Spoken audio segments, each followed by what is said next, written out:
정부가 내년 수출 지원 예산으로 역대 최대 액수인 1조 원 이상을 편성했습니다. 일제 불매운동이 여행 박람회 모습도 바꿔놨습니다. 그동안 큰 비중을 차지하던 일본관이 통째로 사라졌다고 합니다. 7월 신설법이 제조업과 서비스업에서 고루 증가해 10,000개에 육박한 것으로 집계됐습니다.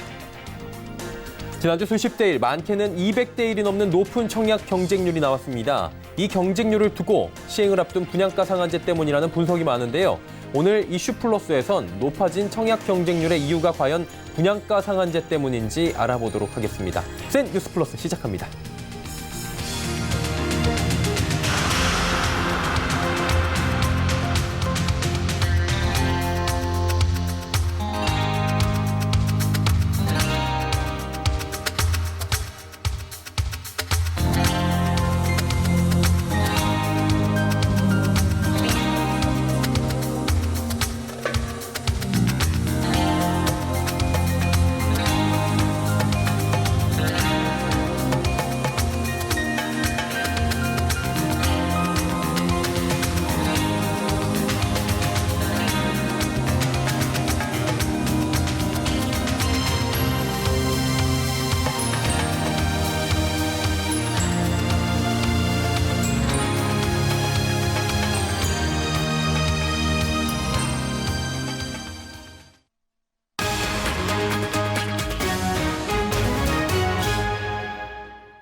시청자 여러분 안녕하십니까? 센 뉴스플러스 서정덕입니다.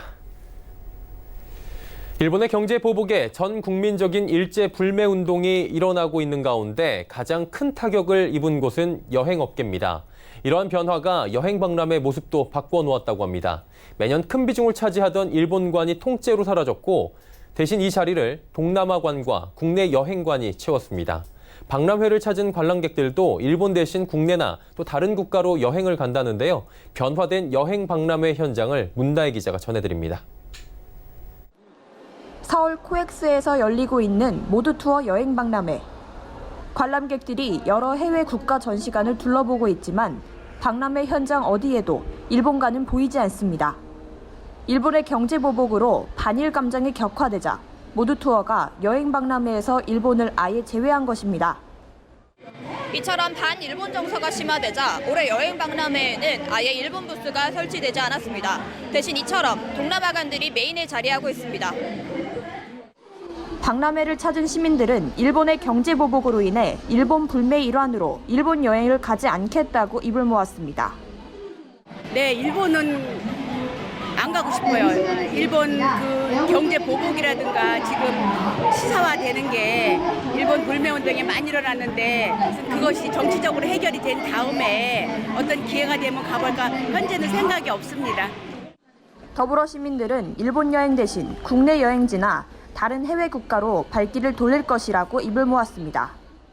원래 여름에 일본 여행 가려 했는데 이번에는 솔직히 불매운동이 일어나고 하니까 꺼려지게 되면서 그냥 한국 내에서 간 것 같은데 이런 데를 가게 됐어요.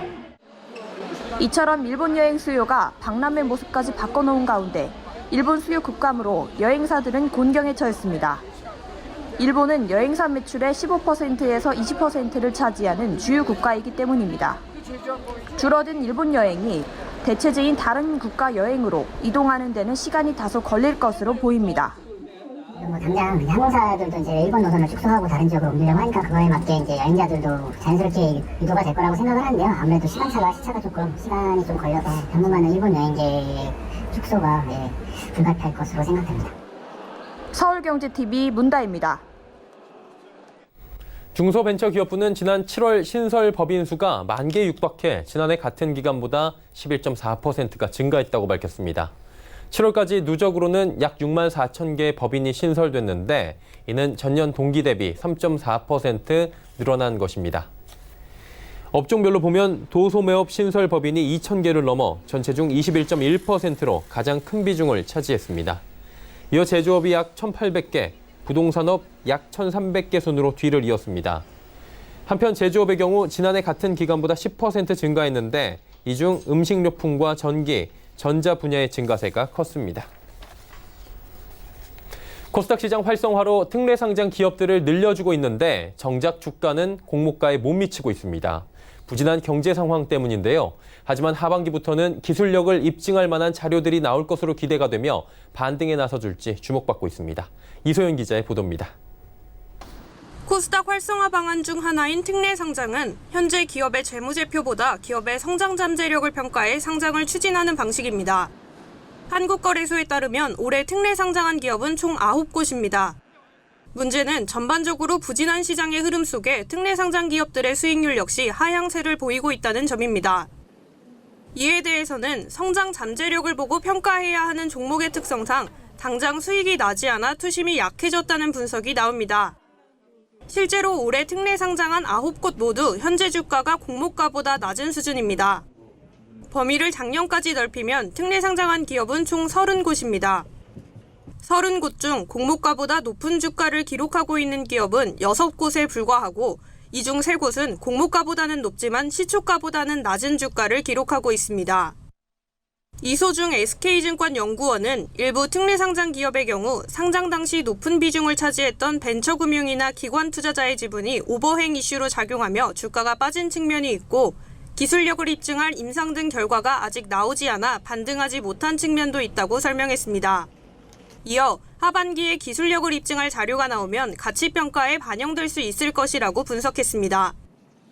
실제로 이노테라피의 경우 현재 진행 중인 임상시험들에 대한 허가 결과가 하반기에 나올 예정이고 앞타바이오 역시 내년까지 5건의 라이센스 아웃을 마칠 계획입니다. 이처럼 특례 상장 기업들의 기술력 입증이 이어진다면 주가 반등도 가능할 것으로 보입니다. 서울경제TV 이소연입니다. 정부가 내년 수출 지원 예산으로 역대 최대 액수인 1조 원 이상을 편성했습니다. 산업통상자원부는 오늘 한국무역협회와 민관 합동무역전략조정회의를 열고 내년 수출 지원을 위해 1조 730억 원의 예산을 투입한다고 밝혔습니다. 연간 수출 지원 예산이 1조 원을 넘은 것은 사상 처음입니다. 작년 말부터 9개월째 이어진 마이너스 수출을 타개하기 위해 수출 활력 회복과 수출 시장 다변화 등에 집중적으로 사용될 예정입니다. 휴대전화를 접고 펼치는 상상이 현실이 됐습니다. 삼성전자가 화면을 자유롭게 반으로 접거나 펼 수 있는 폴더블 폰을 출시한 건데요. 어떤 특징들이 있는지 김혜영 기자가 직접 써봤습니다. 반으로 접혀있던 휴대폰을 부드럽게 양옆으로 펼치니 7.3인치에 달하는 시원하고 큰 화면이 펼쳐집니다. 크기는 아이패드 미니와 비슷한데 두께가 두껍지 않아 양손으로 잡기에 적당합니다. 평소에 이렇게 접어서 간편하게 휴대를 하고 동영상을 보거나 게임을 할 때는 이렇게 화면을 펼쳐서 보다 생생한 화면을 만나볼 수 있습니다. 맛집 동영상을 보다 이용 후기를 검색하고 식당의 위치를 지도로 찾고 싶을 때도 기존의 창을 끌 필요가 없습니다. 화면을 최대 3개로 분할해 동시에 여러 작업을 진행할 수 있어 한 화면에서 모든 게 가능합니다. 접은 채로도 외부 화면을 통해 문자와 촬영 등 다양한 기능을 이용할 수 있고 접은 상태에서 사용하다가 펼치면 넓은 화면으로 앱이 그대로 옮겨져 연속성도 뛰어납니다. 팝업 창도 최대 8개까지 한 화면에 띄울 수 있는데 휴대폰과 태블릿 PC의 경계를 허문 셈입니다. 카메라는 바깥쪽 뒷면에 3개, 바깥쪽 전면에 1개, 내부에 2개 등 총 6개가 달려있고 선명한 화질과 함께 흔들림 없이 영상을 잡아주는 기능도 제공됩니다. 기존에 문제로 제기됐던 화면 테두리의 보호막은 제품 안으로 말아 넣어 보호캡으로 막아 이물질 유입을 막고 손으로 뜯거나 만져질 수 없게 보완했습니다. 그러나 화면을 접었다가 펼쳤을 때 접히는 부분에 잔상이 남는 건 이용에 불편을 주진 않았지만 다소 아쉬운 부분으로 꼽힙니다. 판매 가격은 240만 원으로 기존의 스마트폰 2대를 살 수 있는 금액인데 다소 부담스러운 가격이 관건이 될 것으로 보입니다. 서울경제TV 김혜영입니다. LG전자가 독일에서 열린 유럽 최대 가전전시회 IFA 2019에 참가해 하반기 전략 스마트폰 V50S 싱큐를 공개했습니다. V50S 싱큐는 기존 6.2인치였던 듀얼 스크린 화면을 본체에 맞춰 6.4인치로 늘렸습니다. 특히 전면에 2.1인치 크기의 알림창을 탑재해 듀얼 스크린을 펼치지 않아도 시간과 문자 수신 등을 확인할 수 있도록 했습니다. 이번에 공개된 싱큐는 다음 달 국내 시장을 시작으로 연내 북미 등 글로벌 시장에 순차 출시될 계획입니다.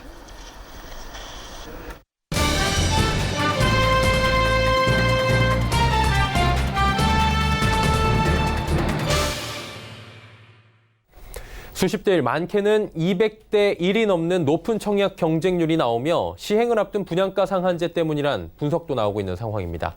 그런데 지난주 16개 분양단지 중 11곳이 분양가 상한제와 상관이 없는 비규제 지역에 있는 단지였습니다. 특히 206대 1로 사상 최고 청약 경쟁률을 보인 송도 더샵 센트럴파크 3차도 상한제 적용을 받는 지역은 아니었습니다. 그런데 왜 일부 언론에서 분양가 상한제 때문에 청약이 과열되고 있다고 보도하고 있는 것일까요? 부동산팀의 유민호 기자와 이 이야기 한층 더 들어가 보도록 하겠습니다. 어서 오세요. 안녕하세요. 네. 최근 들어서 모델하우스 오픈이 계속 이어지고 있다고 하던데 방문객도 붐빈다고 하는데 자주 가시잖아요. 분위기부터 살펴주시죠. 네, 지난주 전국에서 모델하우스 16곳이 문을 열었습니다. 서울에서만 4개 단지가 분양에 나섰고 인천 송도, 경기 광명, 파주 부산 등에서도 개관이 이어졌습니다.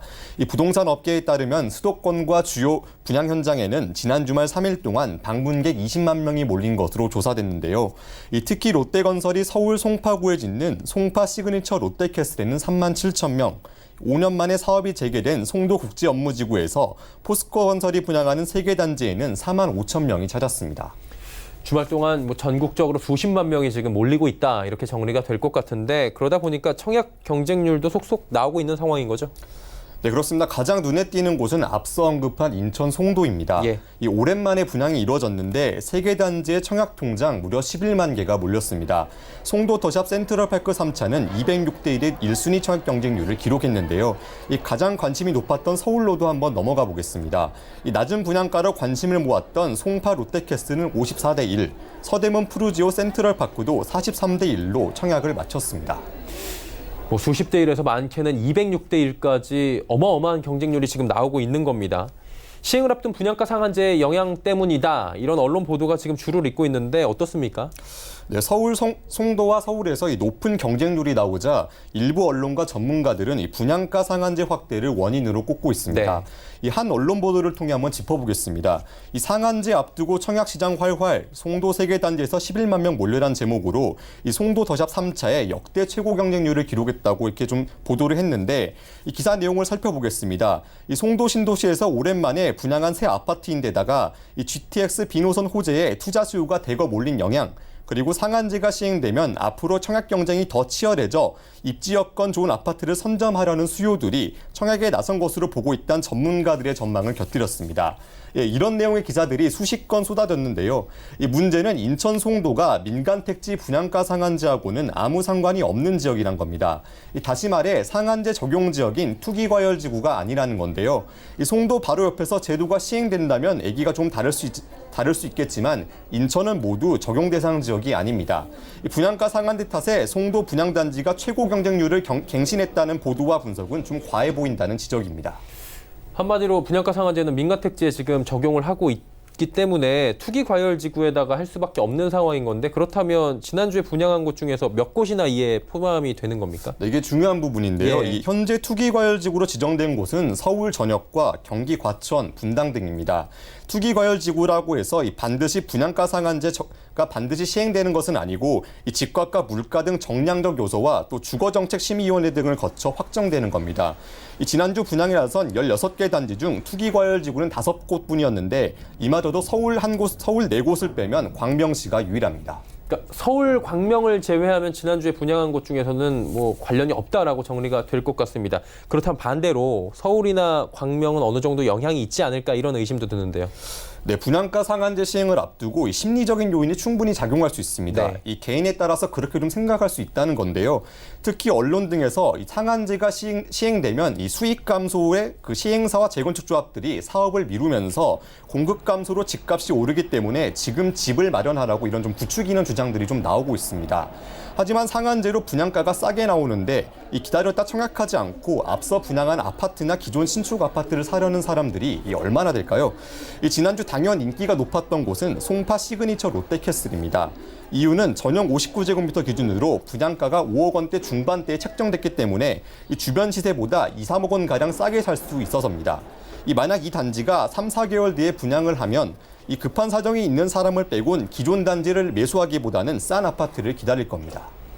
또 궁금한 점이 생기는 게 서울 같은 경우에는 이번 아니어도 계속해서 이 청약 과열 열기는 있다라고 저희가 보도를 보고 있었습니다.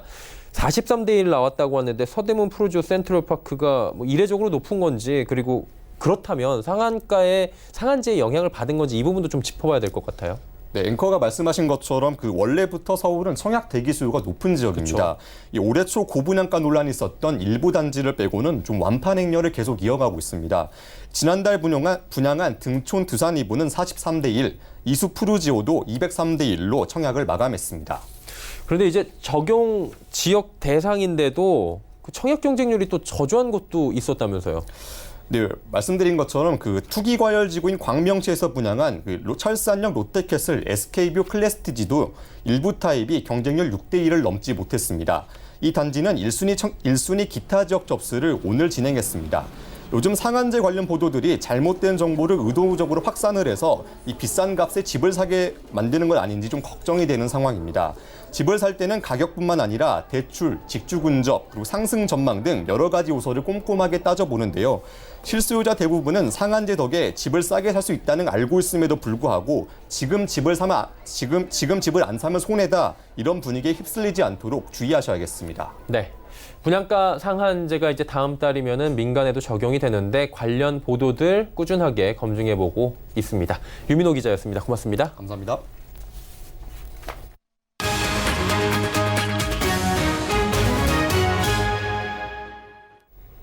직장인과 아르바이트생의 절반이 추석 연휴에도 쉬지 못하고 출근한다라는 조사 결과가 나왔습니다.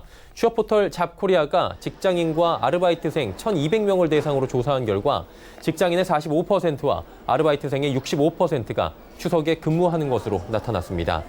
특히 추석 당일인 13일에도 일하는 직장인과 아르바이트생은 63%에 달했습니다.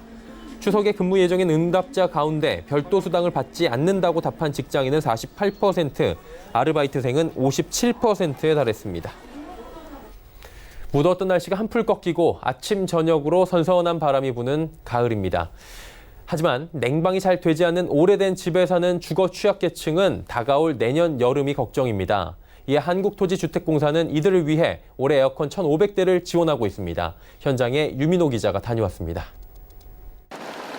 경기 화성시에 거주 중인 하상권 씨는 한 집에서만 40년을 살았습니다. 오래된 집엔 세월의 흔적이 군데군데 묻었습니다. 문제는 여름철 무더운 날씨와 열대야입니다. 냉방시설이 제대로 갖춰지지 않아 잠 못 이루는 밤이 많았던 하 씨. 더워서 여름에는 잠을 그냥 자다가도 그냥 깨고 뭐 그래서 잠을 제대로 못 자고 여름에는 잠을 제대로 못 잡니다. LH는 폭염에 고스란히 노출된 주거 취약계층을 대상으로 올해까지 벽걸이 에어컨 1,500대를 지원하고 있습니다. 주거 약자, 고령자를 대상으로 벽걸이 에어컨을 설치하고 있습니다. 현재까지 1,300대를 시공하였고 향후에도 지속적으로 시공할 예정입니다. 에어컨 사용으로 인한 전기료 부담을 덜기 위해 전등을 LED로 교체하고 단열 보안 공사도 함께 진행합니다. 이번 지원은 LH가 전담하는 수선 유지 급여 사업을 통해 이뤄집니다. 주거 급여를 받고 본인 집을 소유 중이라면 LH와 국토교통부가 낡은 주택을 고쳐주는 사업입니다. 소득 인정액 기준, 중위소득의 44% 이하 등 요건을 만족하면 누구나 신청할 수 있습니다. 전기세 아끼지 마시고 여름 진짜 편하게 이렇게 건강하게 지냈으면 좋겠습니다. 서울경제TV 유민호입니다. 타고난 미인은 없다. 미인은 가꾸어질 뿐이다. 탈무드가 정의한 아름다움입니다. 이 말처럼 자신에게 내재된 진정한 미를 찾는 2019 미스킨 코리아 대회가 어제 막을 내렸는데요. 수상자들은 세계 3대 미인 대회인 미스 유니버스, 미스 월드, 미스 수프라내셔널의 국가대표 자격으로 참가하게 됩니다. 정세미 기자가 전해드립니다. 우리나라를 대표하는 미녀 삼총사가 새롭게 탄생했습니다. 이를 위한 2019 미스킨 코리아 선발대회가 지난 5일 그랜드 워커힐 서울에서 열렸습니다. 수상자들은 세계 3대 미인 대회인 미스 유니버스와 월드, 수프라 내셔널 대회에 국가대표 자격으로 참가하게 됩니다. 올해 대회는 모든 여성이 소중하고 아름답다는 의미의 다 예뻐를 주제로 개최됐습니다. 특히 이전과 달리 해외 심사위원들이 대거 참석했습니다. 필리핀과 일본, 베트남, 중동 등의 전문가들을 위촉해 공정성을 강화한 겁니다. 약 2시간에 걸친 대회를 통해 미스 유니버스 코리아 대상의 이현주, 미스 월드 코리아 대상의 임지연, 미스 수프라 내셔널 코리아 대상의 권희가 선정됐습니다. 여자로서의 듀티라기보다는 이제 권리 라이트라는 거에 좀 디스틱션가 더 생겼습니다. 한국의 미를 더 집중적으로 공부를 할 거고요. 그냥 한 여인으로서의 미가 아니라 한 나라, 한국에 대한 이제 미를 더 열심히 연구를 해서 그거를 보여주고 싶습니다. 한편 미스킨 코리아 조직위원회는 이번 대회로 기존 미인 대회의 틀을 깨겠다는 포부입니다. 여성의 성상품화라든가 이런 비난을 저희가 받고 있지만 자기의 개성과 자기가 가지고 있는 모든 능력을 최대한 발휘할 수 있는 그런 능력 있는 젊은 여성들이 인재들을 뽑는 그런 미인 대회가 됐기 때문에 훌륭한 귀감이 되는 그런 여성 인재로 저는 매김을 할 수 있는 그런 인재들이 됐으면 좋겠습니다. 서울경제TV 정세미입니다. 전국투자자교육협의회와 서울 여의도고등학교가 창의적 금융인재 양성을 위한 금융교육 업무협약을 맺고 특별금융교육을 개설했습니다. 이번 협약은 금융투자협회 산하 투자자교육협의회가 고등학교와 맺는 첫 번째 협약으로 고등학생들의 경제와 금융지식을 높이기 위해 체결됐습니다. 앞으로 투자자교육협의회는 2019년 2학기 동안 여의도고등학교 1학년 전체 10개 반에서 금융강의와 모의투자, CEO 특강 등을 진행할 예정입니다. 투교협 의장인 권용원 금융투자협회장은 청소년기의 금융지식과 마인드를 습득하는 것은 삶에 큰 영향을 미칠 것이라며 전국의 더 많은 고등학생에게 학습 기회를 제공하기 위해 노력하겠다고 밝혔습니다.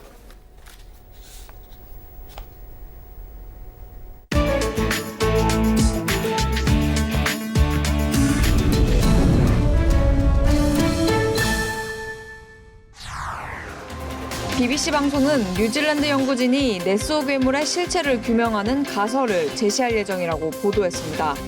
뉴질랜드 오타코 대학 연구진은 네스호에 서식하는 모든 생명체의 목록을 작성하기 위해 작년 네스호 곳곳에서 채집한 샘플 200여 개의 DNA를 분석했습니다. 연구진은 지난달 네스호 괴물에 대한 생물학적 발견을 했다고 밝힌 바 있습니다. BBC는 연구진이 다양한 깊이의 네스호에서 채집한 샘플에서 약 5억 개의 염기 서열을 추출해 기존의 데이터베이스와 대조했다고 이번 분석법을 설명했습니다. 현재까지 제시된 네시의 실체에 대한 가설에는 목격된 괴물이 사실은 헤엄치는 서커스 코끼리였다는 주장이 포함돼 있습니다. 영국 왕실 윌리엄 왕세 손의 딸인 샬럿 공주가 생애 첫 등교를 했습니다. 영국은 한국보다 취학 연령이 빨라서 만 4세 9월부터 초등학교에 다니게 됩니다. 영국 왕실 왕위 계승 순위 4위인 샬럿 공주는 오빠인 조지 왕자가 다니는 런던 남부의 토마스 배터시 사립학교에 입학했습니다.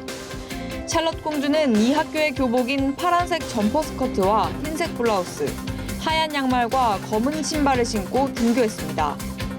샬럿 공주는 평소 오빠인 조지 왕자보다 외향적 성격으로 알려졌는데 첫 등굣길 학교 건물로 들어갈 때는 수줍은 듯 엄마의 손을 잡고 등 쪽에 달라붙어 걸었습니다. 자동차 강국 독일에서 전기 화물 자전거가 배기가스 등 환경 문제에 대한 새로운 대안으로 떠올랐습니다. 이 기계는 페달이 달려있어 자전거로 불리지만 기존 자전거와는 많은 차이가 있습니다. 페달을 밟는 데 도움이 되는 모터를 가졌고 어린이를 태우거나 쇼핑에 적합하도록 운전석 뒤에 대형 화물 바구니가 달린 게 특징입니다. 이 전기 화물 자전거는 지난해 독일에서 4만 대 넘게 팔려 3만 대 수준에 머문 전기차 판매량을 넘어섰습니다. 베를린에서 전기 화물 자전거를 판매하고 있는 코라 게이슬러는 초기 고객들은 주로 배달에 초점을 맞춘 사업용 구매가 많았지만 최근엔 쇼핑이나 개를 수송할 때 이용하려는 세컨드카 개념으로 구매하는 경우가 늘고 있다고 말했습니다. 닛산차의 사이카 히로토 사장 겸 최고 경영자가 보수를 부당하게 챙긴 사실이 드러났습니다.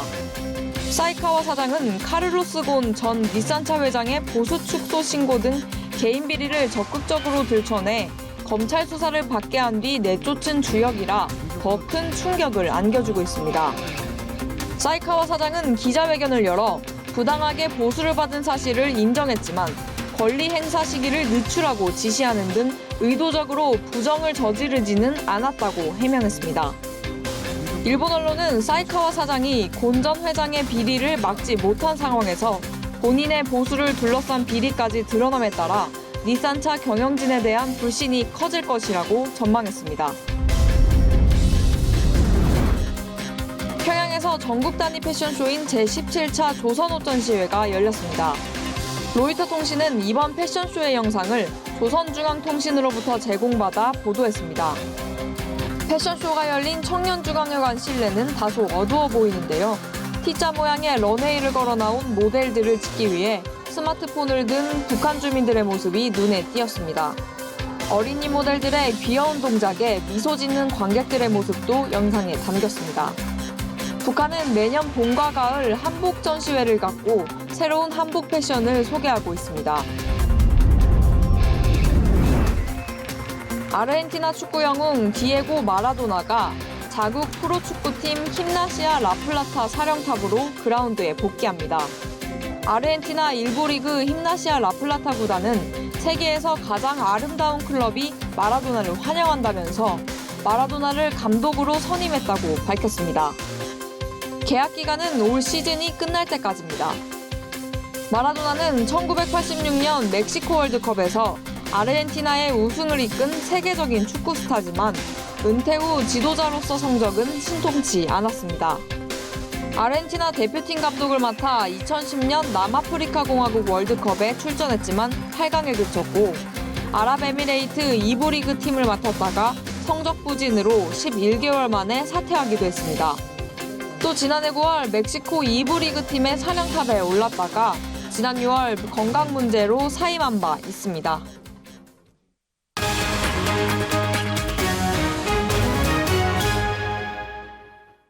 KTX와 SRT 승무원들의 파업이 예고되고 있는 상황입니다. 노사 간 합의가 이루어지지 않는다면 11일부터 16일, 즉 추석에 파업이 이루어질 수 있다는 겁니다. 파업이 실제 이루어지면 운행 차질보다는 조작 미숙으로 인한 사고 발생 우려가 큰 상황이라고 합니다. 노사의 원만한 합의로 국민들의 안전한 명절 귀성 또 귀경길을 만들어주시길 바라보도록 하겠습니다. 뉴스 마칩니다. 고맙습니다.